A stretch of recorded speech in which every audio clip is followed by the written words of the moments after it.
ఓం గంగణపతే నమ ఐం సరస్వత్యే నమ శ్రీమాత్రే నమ క్రీం క్రీం మహాకాళికాయ నమ ఓం నమ శివాయ శివాయ గురువే నమ ఓం నమ భగవతే అరుణాచలేశ్వరాయ నమ శ్రీరామ జయ రామ జయ జయ రామ రామాయ నమో నమ ద్రాం దత్తాత్రేయాయ నమ క్లీం కృష్ణాయ గోవిందాయ గోపీజనవల్లభాయ శ్రీకృష్ణ పరబ్రహ్మణే పరంజ్యోతిషే నమో నమ క్రీం మహాకాళికాయ నమో నమ జయ గురు దత్తాత్రేయాయ నమ శ్రీ బగలాముఖి దేవియే నమో నమ. యూట్యూబ్ ప్రేక్షకులకందరికీ కూడా నమస్కారం అండి.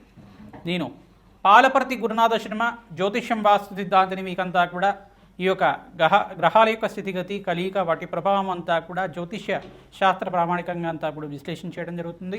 ఈ రోజున మనం చెప్పబోయే టాపిక్ ఏంటిదంటే ప్రధానంగా శనీశ్వరుడి యొక్క కారకత్వాలంతా కూడా విశ్లేషణ చేయడం జరుగుతుంది. ప్రధానంగా శనీశ్వరుడి యొక్క దోషాలంతా కూడా ఏ రకంగా ఉంటాయి మేషాది ద్వాదశ రాశుల వాళ్ళకి జన్మజాతకం ప్రకారంగా. ప్రధానంగా చూసుకుంటే శనీశ్వరుడు అంతా కూడా కర్మఫలదాతగా చెప్పడం జరుగుతుంది.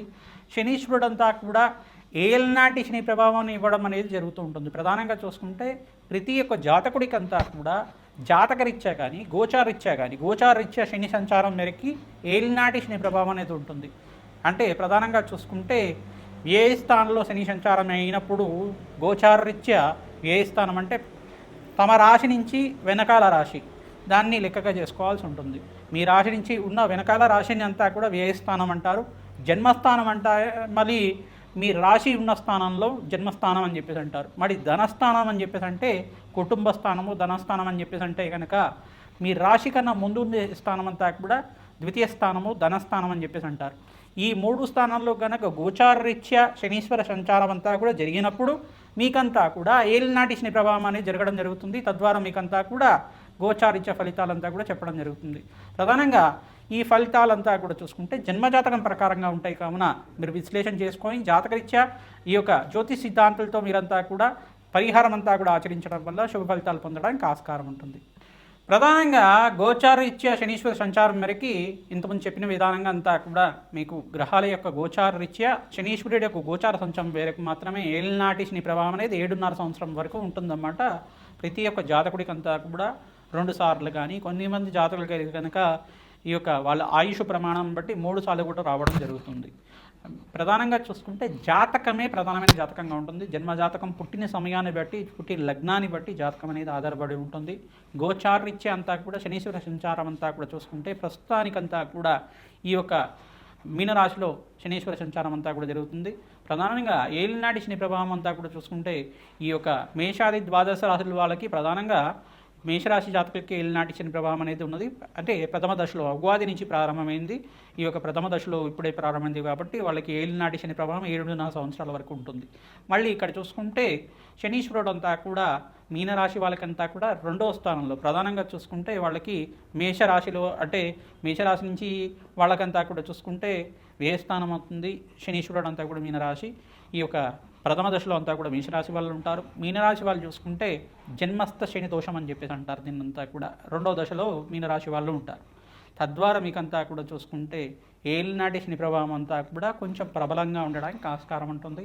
ఎటువంటి భయాలు అంతా కూడా పెట్టుకోవాల్సిన అవసరం లేదు. శనీశ్వరుడు అంతా కూడా ప్రశాంతమైన చిత్తంతో భగవంతుడు ఆరాధన చేసిన వాళ్ళకి, శ్రీరాముడి ఆరాధన చేసిన వాళ్ళకి ప్రధానంగా శ్రీరామచంద్రస్వామి యొక్క నామస్మరణం మాత్రం చేతిని శ్రీరామ జయ జయ రామ రామ అనే నామాన్ని అంతా కూడా స్మరించర మాత్రం చేతిని సకల గ్రహదోషాలు నివారణ అవుతాయి, పటాపంచలు అవుతాయి. ప్రధానంగా కోటి యజ్ఞాల ఫలితాలు ప్రధానంగా అగ్నిష్టోమ, వాజపన, శాంతపన, బ్రహ్మయజ్ఞాది, శతశాస్త్ర, అశ్వమేధ యాగాదులు కోటి యజ్ఞాల ఫలితం అంతా కూడా భగవంతుడి నామస్మరణ మాత్రం చేతనే వస్తూ ఉంటాయి. మీరు ప్రధానంగా చూసుకుంటే మనోవాంఛలంతా కూడా తీరాలి. ప్రధానంగా ధార్మికమైన జీవితం జీవిస్తూ ప్రతినిత్యం కూడా భగవంతుడు ఆరాధన చేస్తే శనీశ్వర దోషం అంతా కూడా ఎటువంటి ప్రభావం లేకుండా ఉంటుంది. ధార్మికమైన జీవితం జీవించాలి. ధర్మపదంగా జీవితాన్ని జీవించడానికి ప్రయత్నం చేయాలి. ప్రతి విషయంలో కూడా ధర్మపదంగా జీవితాన్ని నడవడిక అనేది ఉంటే కనుక అమ్మవారి అనుగ్రహం వల్ల మీకు అంతా కూడా మంచి జరగడానికి ఆస్కారం ఉంటుంది. సకల గ్రహదోష నివారణకంతా కూడా మీకు పరిష్కారం చెప్పడం జరుగుతుంది. ప్రధానంగా ఈ యొక్క మీనరాశి వాళ్ళకి 2వ దశలో ఉంటుంది. కుంభరాశి వాళ్ళకంతా కూడా 3వ దశలో ఏలినాటి శని ప్రభావం అనేది ఉంటుంది. ఈ గ్రహదోషాలంతా కూడా నివారణ అవ్వాలి అంటే కనుక ప్రధానంగా కాలభైరవ స్వామి ఆరాధన విశేషంగా చేసుకుంటూ ఉండాలి. ప్రతినిత్యం కూడా ప్రతి మాసంలో మీరు పౌర్ణమి లేదు అమావాస్య వేళల్లో కానీ, మరి అష్టమి నవమి తిథుల్లో కానీ, ప్రధానంగా శనివారం వేళల్లో కానీ రావి చెట్టు, వేప చెట్టు ఉన్న ప్రాంతం దగ్గర ఈ యొక్క నువ్వుల నూనెతో దీపారాధన చేసి అక్కడ పిప్పలాద ఋషి ప్రోక్త శని స్తోత్రం అనే స్తోత్రం ఉంటుంది. ఆ స్తోత్రాన్ని అంతా కూడా ప్రతినిత్యం కూడా పఠనం చేసుకోవడం, పిప్పలాద ఋషి యొక్క నామస్మరణ మాత్రం చేతిని ఏలినాటి శని ప్రభావం అంతా కూడా నివారణ అవుతుందని చెప్పేసి వరమించారన్నమాట. ఈ యొక్క తద్వారా పిప్పలాద ఋషి యొక్క చరిత్రనంతా కూడా పారాయణం చేసుకోవడం, వెంకటేశ్వర స్వామి వారికి ఆరాధనతో మీరు పిండి దీపారాధన అంతా కూడా ఆచారం మేరకి మీకు అదంతా కూడా ఇంట్లో పిండి దీపారాధనంతో చేసి వెంకటేశ్వర స్వామి వారి యొక్క నామస్మరణ చేసుకోవడం, గోవిందనామాలు కానీ అష్టోత్తరనామాలు కానీ తులసిమాల సమర్పించి అంతా కూడా తులసితోటి అష్టోత్తరనామాలంతా కూడా ఆచరించడం వల్ల ఏలినాటి శని ప్రభావం పోతుంది. తద్వారా మీకు అంతా కూడా ఆనందమైన జీవితం జీవించడానికి అష్టైశ్వర్య ప్రాప్తి కలగడానికి ఆస్కారం ఉంటుంది. కర్మఫలదాత శని అంతా కూడా ప్రధానంగా చూసుకుంటే శనిశ్చరాయ నమః, నిదానంగా నరిచేవారు అని చెప్పేసి, మందగమనుడు అని చెప్పేసి చెప్తారు. ఛాయా మార్తాండ సంబోధుడిగా చెప్పడం జరుగుతుంది. న్యాయ నిర్ణేతగా, న్యాయ ఫలదాతగా, కర్మ ఫలితాన్ని అనుభవించే విధంగా చేయడం జరుగుతుంది. శనీశ్వరుడు అంతా కూడా ప్రధానంగా చూసుకుంటే ధర్మపదంగా జీవితం జీవించే వాళ్ళకి ఎటువంటి దోషాలంతా కూడా లేకుండా చేస్తారు. రాజునంతా కూడా వాళ్ళ ధార్మికమైన జీవితం అంతా కూడా ఏ రకంగా ఉంది, ధర్మపదంగా జీవిత విధానం ఉందా లేదా, వీళ్ళు జీవితంలో అంతా కూడా ఎటువంటి శ్రేయస్సు కోరుకుంటున్నారు, ప్రధానంగా మానవాళికంతా కూడా ఎటువంటి శ్రేయస్సు చేస్తున్నారు అనేది రాజు యొక్క జీవిత విధానాన్ని బట్టి ఉంటుంది. ఈ యొక్క రాజునంతా కూడా పరీక్ష పెడుతుంటారు. తద్వారా మీకంతా కూడా మానవాళికి శ్రేయస్సు ఏ రకంగా జరుగుతూ ఉంటుంది. శనీశ్వరుడు అంతా కూడా మానవాళి మీద కూడా తమ యొక్క శక్తిని అంతా కూడా వక్రదృష్టిని కావచ్చు, ఏలినాటి శని ప్రభావం వల్ల కావచ్చు, కర్మ ఫలితాన్ని అనుభవించే విధంగా చేయడం మాత్రం చేస్తుంటారు. ఎప్పుడైతే కనుక భగవంతుడు ఆరాధన, శనీశ్వర అభిషేకాలంతా కూడా ఆచరిస్తూ ఉంటాం, పరమేశ్వరుడు అభిషేకాలంతా కూడా ఆచరించడం వల్ల సకల గ్రహదోష నివారణ అవుతుంది. మీరు చేసుకున్న కర్మ ఫలితాన్నంతా కూడా దుష్కర్మలు ఏమైనా పూర్వజంలో చేసుకుని ఉంటాయి, తెలిసి కానీ తెలియకుండా కానీ సకల గ్రహదోష నివారణ జరుగుతుంది, సకల పాప విముక్తి అవుతుంది, సకల పాపాలంతా కూడా పటాపంచలు అవ్వడానికి ఆస్కారం ఉంటుంది. ఈ యొక్క స్తోత్రాలంతా కూడా పఠనం చేసుకుంటూ ఉండాలి. శనీశ్వర ఈ యొక్క కవచాన్ని ప్రతినిత్యం కూడా పారాయణం చేసుకోవడం, హనుమత్ కవచాన్ని పారాయణం చేసుకోవడం వల్ల, ప్రధానంగా సుందరాకాండ పారాయణం అంతా కూడా ప్రవచనంలాగా ప్రతినిత్యం కూడా వినడం వల్ల తద్వారా మీకంతా కూడా శనీశ్వర దోష నివారణ జరగడానికి ఆస్కారం ఉంటుంది. ప్రధానంగా బాలకాండని, రామాయణంలో బాలకాండనంతా కూడా వినడం వల్ల మీకు సకల గ్రహదోష నివారణ అవడానికి ఆస్కారం ఉంటుంది. సీతారాముల కళ్యాణ ఘట్టానంతా కూడా ప్రతినిత్యం కూడా పారాయణం చేసుకోవాలి. ప్రధానంగా సీతారాముల కళ్యాణం అంతా కూడా ఏ రకంగా జరిగిందని ప్రవచనంలాగా వింటూ ఉండడం వల్ల ఏలినాటి శని ప్రభావం అంతా కూడా నివారణ అవుతుంది, సంతాన అభివృద్ధి కలుగుతుంది, సత్సంతాన యోగం కలుగుతుంది, శీఘ్ర కళ్యాణ యోగం కలగడానికి ఆస్కారం ఉంటుంది, వంశాభివృద్ధి కలగడానికి ఆస్కారం ఉంటుంది, అష్టైశ్వర ప్రాప్తి కలగడానికి ఆస్కారం ఉంటుంది. ఇటువంటి పారాయణాలు చేసుకోవడం వల్ల అష్టైశ్వర ప్రాప్తి కలుగుతుంది. తిలహోమం అని చేస్తూ ఉంటారు ప్రధానంగా పురుష సూక్త విధానంగా, మూలమంత్ర సహితంగా ఈ యొక్క కాలభైరవ శాంతి హోమాది కార్యక్రమాలు కానీ, ప్రత్యంగరాదేవి హోమాది కార్యక్రమాలు కానీ, ప్రధానంగా మహాకాళి మూలమంత్ర సహితంగా కాలభైరవ శాంతి హోమాది కార్యక్రమాలు కానీ, దత్తాత్రేయ శాంతి హోమాది కార్యక్రమాలు కానీ ఆచరించడం వల్ల ఏలినాటి శని ప్రభావం అంతా కూడా నివారణ అవ్వడానికి ఆస్కారం ఉంటుంది. ప్రధానంగా హనుమతారాధనలో భాగంగా ప్రతినిత్యం కూడా సింధూరాభిషేకాది కార్యక్రమాలు, వడమాల సమర్పించడం, నాగవల్లి దళార్చన పూజ అంతా కూడా ఆచరించడం, అరటి పళ్ళంతా కూడా స్వామివారికి నివేదన చేసి, అరటి పళ్ళతో అష్టోత్తరనామాలు సహస్రనామాలతో చేసి ఆ అరటి పళ్ళంతా కూడా స్వామివారికి నివేదన చేసి ఆ అరటి పళ్ళతోటి హోమానంతా కూడా ఆచరించడం, మూలమంత్ర సహితంగా శ్రీరామ మూలమంత్ర సహితంగా హనుమత్ మూలమంత్రంతో సంపుటితం చేసుకొని హోమానంతా కూడా ఆచరించి ఆ అరటి పళ్ళంతా కూడా నివేదన చేసిన అరటి పళ్ళని కూడా భక్తులకి పంచడం వల్ల మీ జాతకరీత్యా ఉన్న సకల గ్రహదోష నివారణ అవుతుంది. మన్యసూక్త పారాయణం ఆచరించాలి, తద్వారా పవమాన సూక్త పారాయణం ఆచరించడం వల్ల సకల గ్రహదోష నివారణ అవుతుంది. తద్వారా అష్టైశ్వర ప్రాప్తి కలగడానికి ఆస్కారం ఉంటుంది. శ్రీరామ జయ రామ జయ జయ రామ రామ నామాన్ని ప్రతినిత్యం కూడా నామాన్ని స్మరణం చేయండి.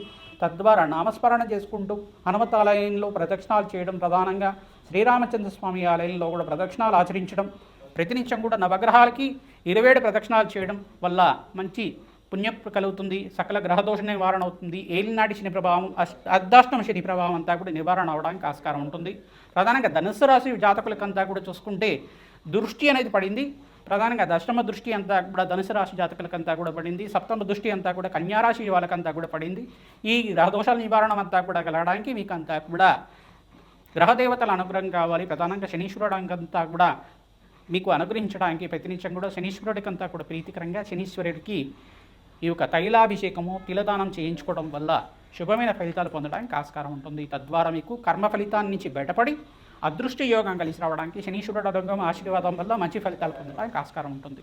ధనుస్సు రాశి ధనుస్సు లగ్న జాతకులకి ప్రధానంగా చూసుకుంటే గోచారరీత్యా శనీశ్వర దోషం అనేది దశమ దృష్టి అంతా కూడా ధనుసు రాశి మీద పడుతూ ఉంది. శనీశ్వరుడు యొక్క దశమ దృష్టి అంతా కూడా ధనుసు రాశి మీద పడుతుంది కావున ఇక దోషకారిగా ఉంది. ప్రధానంగా సప్తమంలో గోచారీత్యా బృహస్పతి సంచారం, అష్టమంలో బృహస్పతి సంచారం అంతా కూడా మార్పు. ఈ యొక్క అనుగ్రహం వల్ల, బృహస్పతి అనుగ్రహం వల్ల అత్యంత శుభమైన ఫలితాలు పొందడానికి ఆస్కారం ఉంటుంది. జాతకరీత్యా లగ్నం తెలుసుకుంటే కనుక లగ్నాన్ని చూసుకోండి, లేదు రాశి తెలుసుకుంటే కనుక రాశిని చూసుకోండి. జాతకం ప్రధానంగా ఉంటుంది. జాతకరీత్యా దోషాలకి పరిష్కారం ఆచరిస్తూ ఉండాలి. ప్రధానంగా హనుమతారాధనలో భాగంగా అప్పాల మాలనంతా కూడా స్వామివారికి అంతా కూడా మెడలో హారంలాగా చేసి ఆ ప్రసాదం అంతా కూడా భక్తులు పంచడం వల్ల జాతకరీత్యా ఉన్న జన్మస్థ ఈ యొక్క శనీశ్వర దోషం అంతా కూడా జాతకరీత్యా ఉన్న దోషాలంతా కూడా నివారణ అవ్వడానికి ఆస్కారం ఉంటుంది. గోచారీత్య కూడా ఇక్కడ దృష్టి అనేది ప్రభావంగా పడుతుంది కావున శనీశ్వరుడి యొక్క దృష్టి ప్రభావం వల్ల కూడా అనుకూల పనులు కొన్ని వాయిదా పడుతుండడం, తరచుగా శ్రమతో కూడిన సంపాదన పెరుగుతుండడం, ఎంత శ్రమించినా కానీ అనుకున్న సంపాదన లేకపోవడం, ఇట్లాంటి ప్రభావం అనేది చూపిస్తూ ఉంటుంది. దూర ప్రయాణాలు ఎక్కువగా చేయడం, వాహన ప్రమాదాలు జరుగుతూ ఉండడం, వాహనాల వల్ల కొంచెం అనారోగ్య ఇబ్బందులు అనేవి జరుగుతూ ఉండడం, తరచుగా ఏమైనా దెబ్బలు తగ్గడం కానీ ఇట్లాంటివి జరుగుతూ ఉంటాయి. ప్రధానంగా ఈ ప్రభావం నుంచి బయటపడడానికి, ఈ యొక్క అపముచ్చు దోషాల నుంచి బయటపడడానికి శనీశ్వర గ్రహదేవతకు ప్రీతికరంగా, శనీశ్వరుడు ప్రీతికరంగా శని భగవానుడి యొక్క కవచాన్ని పారాయణం చేయించడం, శనివారం శనిహోరులు అంతా కూడా తిలదానము, తిలహోమాన్ని ఆచరించడం వల్ల బ్రాహ్మణత్వం అంతా కూడా మహావిష్ణు స్వరూపంగా భావించి, దత్తాత్రేయ స్వరూపంగా భావించి ఈ యొక్క నువ్వుల దానము, వస్త్రదానం అంతా కూడా చేయడం వల్ల మీకు అత్యంత శుభమైన ఫలితాలు పొందడానికి ఆస్కారం ఉంటుంది. పిప్పలాద ఋషి యొక్క చరిత్రని పారాయణం చేసుకోవాలి. నలదమయంతి యొక్క చరిత్ర ప్రధానంగా ఎవరైతే కనుక నలదమయంతి యొక్క చరిత్రనంతా కూడా పారాయణం చేస్తుంటారు సకల గ్రహదోష నివారణ అవుతుంది. ప్రధానంగా చూసుకుంటే ఈ యొక్క శనీశ్వర గ్రహ ప్రభావం అంతా కూడా నివారణ అవడానికి ఆస్కారం ఉంటుంది. ప్రధానంగా ఈ 4 నామాలంతా కూడా నామస్మరణ చేసుకుంటూ ఉండాలి. ప్రధానంగా చూసుకుంటే ఈ నామస్మరణ చేసుకున్న మాత్రం చేతినే కలియుగంలో కలి ప్రభావం అంతా కూడా పోయి మీకంతా కూడా అత్యంత శుభమైన ఫలితాలు పొందడానికి ఆస్కారం ఉంటుంది. ప్రధానంగా శనీశ్వర గ్రహదోష నివారణ కూడా అవ్వడానికి ఆస్కారం ఉంటుంది. నలదమయంతి చరిత్రనంతా కూడా నలమహారాజు నలదమయంతి యొక్క చరిత్రనంతా కూడా పారాయణం చేసుకుంటూ ఉండాలి. ప్రవచనంలాగా వింటూ ఉండాలి. కథ ఉంటుంది నలదమయంతి యొక్క కథ. ఆ కథనంతా కూడా పారాయణం చేసుకోవడం వల్ల అపముచ్చు దోష నివారణ అవుతుంది. రాజ్య సంపదలు లభిస్తాయి. అష్టేశ్వర ప్రాప్తి కలగడానికి ఆస్కారం ఉంటుంది. ధనుసు రాశి జాతకులు దత్తాత్రేయ ఆరాధన యొక్కరంగా ఉంటుంది. గోమాత సేవ అత్యంత శుభమైన ఫలితాలు ఇస్తుంది. ప్రధానంగా చూసుకుంటే కర్కోటకస్య నాగస్య నాగరాజస్య ప్రధానంగా నలదమయంతి నలమహారాజస్య ఇంకా ఋతుపర్ణుడు ప్రధానంగా ఋతుపర్ణుడు రాజు ఇంకా రాజశ్రీ మహారాజుగా ఉంటారన్నమాట. ప్రధానంగా ఈ ఋతుపర్ణుడు అనే మహారాజు అంతా కూడా షట్చక్రవర్తుల్లో మహాచక్రవర్తిగా చెప్పడం జరుగుతుంది. మహాచక్రవర్తి మహాజ్ఞానిగా చెప్పడం జరుగుతుంది. ఈయనంతా కూడా వేదాంత పండితుడిగా చెప్పడం జరుగుతుంది. రాజశ్రీని పొందేవాడు చెప్పడం జరుగుతుంది. ప్రధానంగా ఋతుపర్ణుని నామస్మరణ చేసుకోవడం, కర్కోటకుడు నాగరాజుని, తర్వాత నలదమయంతుని నలమహారాజుని నామస్మరణ చేసుకోవడం మాత్రం చేతనే కలి ప్రభావం అంతా కూడా నాశనం అవుతుందట.